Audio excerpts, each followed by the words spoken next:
बिस्मिल्लाहिर्रहमानिर्रहीम अस्सलाम वालेकुम। मैं हूं मुबशिर अहमद। तो स्टूडेंट्स, आज हम चैप्टर नंबर 16 सेकेंड ईयर से अल्टरनेटिंग करंट का एक छोटा सा शॉर्ट क्वेश्चन पढ़ेंगे और एमसीक्यूज इसमें से आते हैं।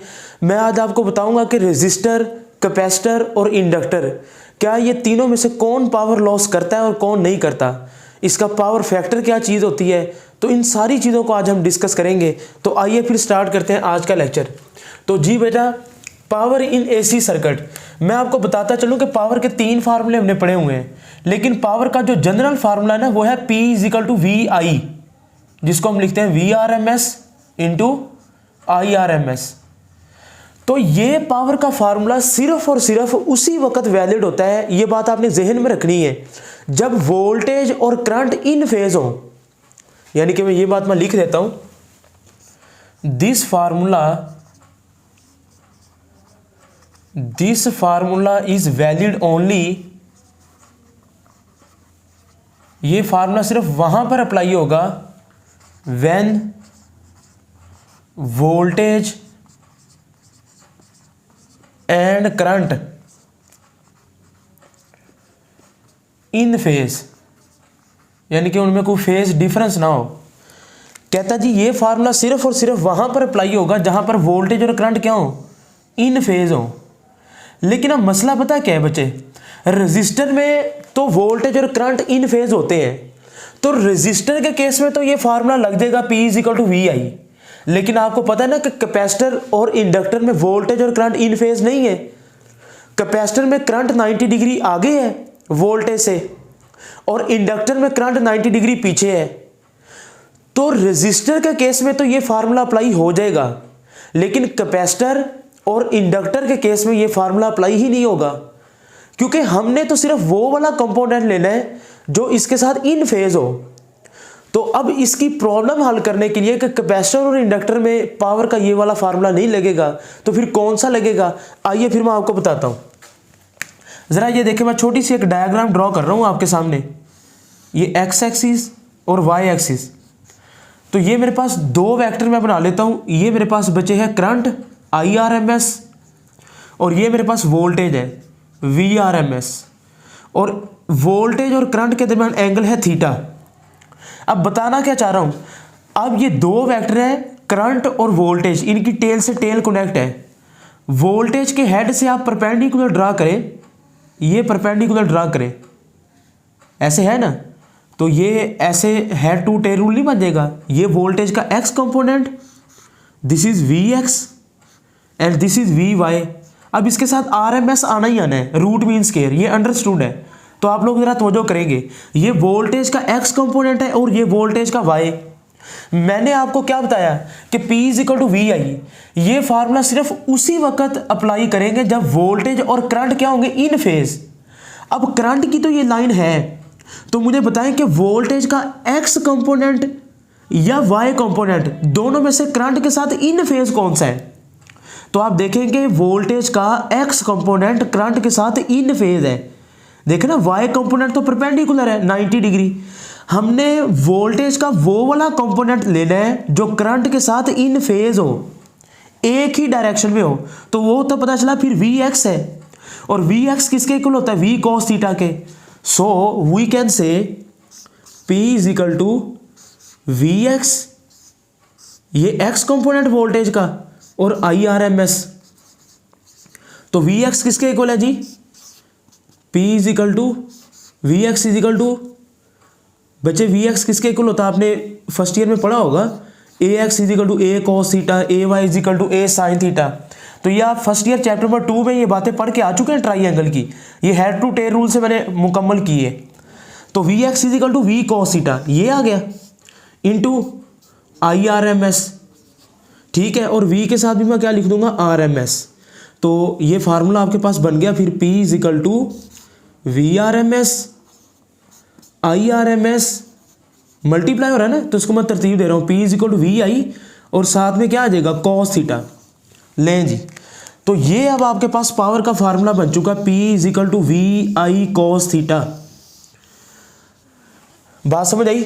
अब ये वाला फार्मूला कैपेसिटर के केस में भी अप्लाई हो जाएगा और इंडक्टर के केस में भी, क्योंकि हम वोल्टेज का वोल्टेज पूरा नहीं ले रहे बल्कि वोल्टेज का एक कंपोनेंट ले रहे हैं, सिर्फ हॉरिजॉन्टल कंपोनेंट। सर ये आपने Vx ही क्यों लिया है?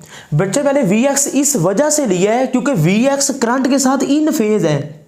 वोल्टेज का करंट के साथ इन फेज होना जरूरी है, ठीक है। तो जब भी मैं आपसे पावर का फार्मूला पूछूं, जनरल फार्मूला, तो आपने सर यही बताना है, P = VI cos theta. What is cos theta? जरा नोट करेंगे आप लोग।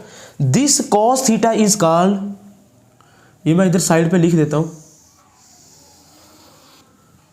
cos theta is called power factor. बच्चे cos थीटा को आप पावर फैक्टर भी कहते हैं, cos theta is called power factor. तो ये बात आपने जहन में रखनी है। V से मुराद वोल्टेज, I से मुराद करंट और cos theta is called power factor. तो आइए फिर अब तीनों MCQs और शॉर्ट क्वेश्चन के लिहाज से हम डिस्कस करते हैं। अब बच्चे आपको पता है कि रेजिस्टर के केस में वोल्टेज और करंट क्या होते हैं? इन फेज। तो मैं इधर बना लेता हूं, वोल्टेज और करंट एक ही डायरेक्शन में होते हैं। वोल्टेज और करंट इन फेज होते हैं रेजिस्टर में, अगर आपने पीछे वाले सारे लॉन्ग क्वेश्चन समझे हुए हैं। और कैपेसिटर के केस में करंट 90 डिग्री आगे है और वोल्टेज 90 डिग्री पीछे है। तो ये V है और ये I है, तो ये 90 डिग्री का एंगल बनता है। और इधर एंगल कितना बनेगा? Theta is equal to 0। और इधर एंगल कितना बनेगा? Theta is equal to 90 degree. और इंडक्टर के केस में कैपेसिटर में करंट 90 डिग्री आगे है और इंडक्टर के केस में करंट 90 डिग्री पीछे है। तो आप करंट को इधर बना लें, वोल्टेज आगे है, ये आगे और पीछे से मुराद है लैग और लीड वाला। लें जी, तो इसका मतलब है कि रेजिस्टर में वोल्टेज और करंट इन फेज है तो एंगल 0 डिग्री है। दोनों की डायरेक्शन सेम है ना, तो ये दोनों पैरेलल हैं तो एंगल 0। कैपेसिटर में करंट लीड कर रहा है तो वोल्टेज से कितने डिग्री लीड कर रहा है? 90 डिग्री। वोल्टेज में वही करंट 90 डिग्री लैग कर रहा है, पीछे है। तो फिर क्या बनेगा मुझे बताएं? फिर पावर आप इसकी फाइंड आउट करें ना, P = VI cos थीटा। तो आपको पता है कि cos 0 1 होता है। तो अगर मैं इसका पावर फैक्टर निकालूं, व्हाट इज पावर फैक्टर? बच्चे पावर फैक्टर क्या आ जाएगा? cos, इधर मैं लिखता हूं, पावर फैक्टर को हम शॉर्ट फॉर्म में लिख लेते हैं PF। तो what is PF? Power factor is equal to cos theta, ऐसे ही होगा ना। तो power factor is equal to cos theta कितना? 0, cos 0 1। तो पता क्या चला कि रेजिस्टर के केस में पावर फैक्टर 1 होगा और कैपेसिटर के केस में मैं इधर लिख देता हूं, power factor is equal to cos theta. cos theta को ही आप पावर फैक्टर कहते हैं ना बेटा, ठीक है। तो power factor is equal to cos theta कितना है? 90। और आप कैलकुलेटर पे फाइंड कर सकते हैं कि cos 90 क्या होता है? 0।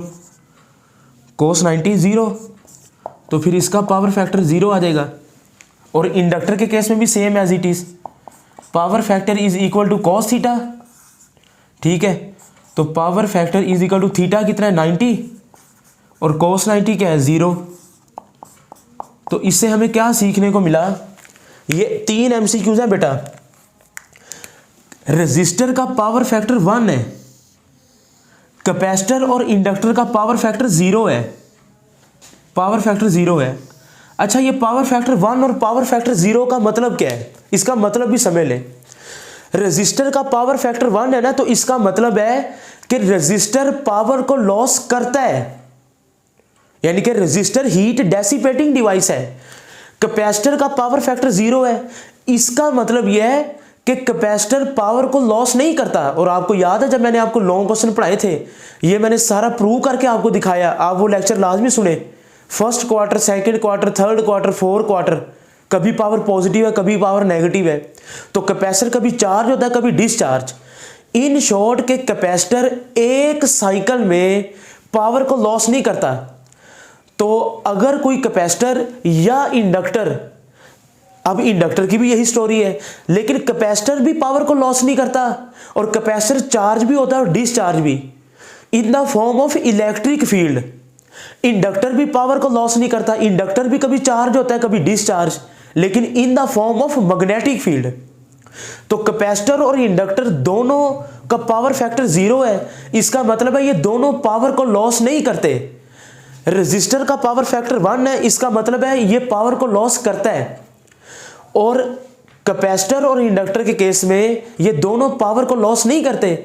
इसी वजह से इस कैपेसिटर और इंडक्टर में जो करंट फ्लो करता है ना, इसको हम कहते हैं वाटलेस करंट। कैपेसिटर और इंडक्टर में जो करंट फ्लो करता है उसको हम क्या कहते हैं?